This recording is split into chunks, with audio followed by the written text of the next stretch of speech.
In the heart of West Africa, where the dust of empire still lingers in the air and the scent of resistance weaves through the streets like incense in an ancient cathedral, Ibrahim Traoré found himself not just leading a fragile nation, Burkina Faso, but standing at the precipice of a geopolitical war far more sinister than anything the people had been prepared for, because what was once called diplomacy had now become a covert battlefield, and the French conspiracy, long whispered in dimly, lit cafes and shouted through encrypted radio frequencies, was now breathing down his neck, cloaked in the language of aid, but armed with motives carved from centuries of colonial residue. Traoré, barely in his mid-30s, who had risen through the ranks with a vision as sharp as his jawline and a conviction forged from watching his people buried under the weight of debt, foreign interference, and broken promises, had become the youngest head of state on the continent and, unintentionally, the most hunted for the moment he dared to expel French military bases, reject their so-called cooperative security measures, and expose the backdoor deals being drafted in Parisian boardrooms under the guise of counter-terrorism. He became a target, not just of political sabotage, but of psychological warfare, misinformation campaigns, and even rumored assassination plots, so layered in complexity they made fiction look lazy. It wasn't just about soldiers and borders anymore. It was about sovereignty, about who gets to write the story of Africa, and Traoré, flanked by loyal soldiers, grassroots organizers, and revolutionary echoes of Sankara, refused to let that story be ghost-written by the same hands that once carved up the continent for sport. So when masked men tried to infiltrate the ministry at dawn, when cyber attacks mysteriously disabled government servers ahead of an international energy negotiation, when his foreign minister's car exploded under unexplained technical failure, the message was clear: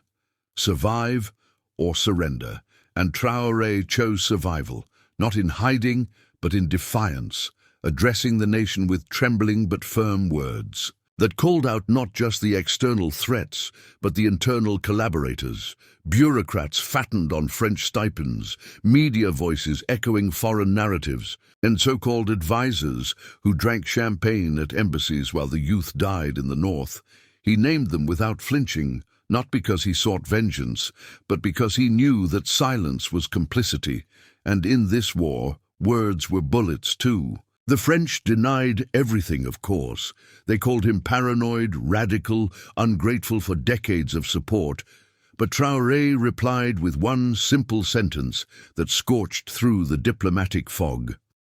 Support that shackles is not friendship. It is colonialism in a new suit. And that line alone sparked global waves, from students in Ouagadougou to activists in Marseille, from Pan-African thinkers to UN diplomats who suddenly had to rephrase their talking points. And as sanctions loomed, as the Francophone elite gasped in outrage, as international headlines shifted from young reformer to dangerous populist, Ibrahim held firm, knowing that survival wasn't just about dodging bullets or outwitting spies, but about awakening a people long trained to expect betrayal and giving them the tools to fight not just with weapons, but with awareness, literacy, and control over their own soil. In the shadows, whispers grew louder. French operatives allegedly funding rebel groups at the border, economic pressure applied through IMF proxies, offers made to key generals to restore order via coup. But Traoré, ever 2 steps ahead, reshaped the military structure, deployed community defense units, and began transferring key state assets to national control, even if it meant short-term chaos. Because true independence had a price, and he was willing to pay it with discomfort, not with his people's soul.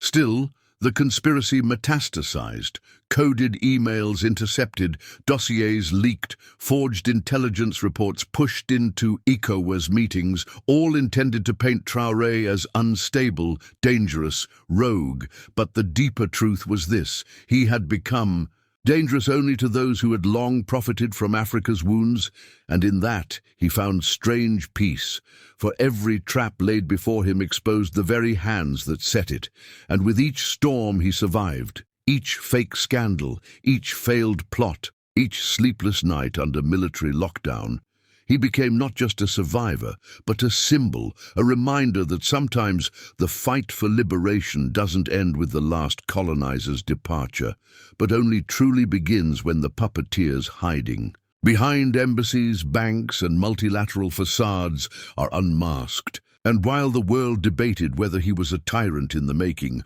or a messiah in uniform, Ibrahim Traoré kept walking, never in a straight line, always zigzagging like a man who understood both the sniper's scope and history's weight, fighting not for applause or ideology, but for breath, for a nation gasping for sovereignty in a world that had monetized its suffocation.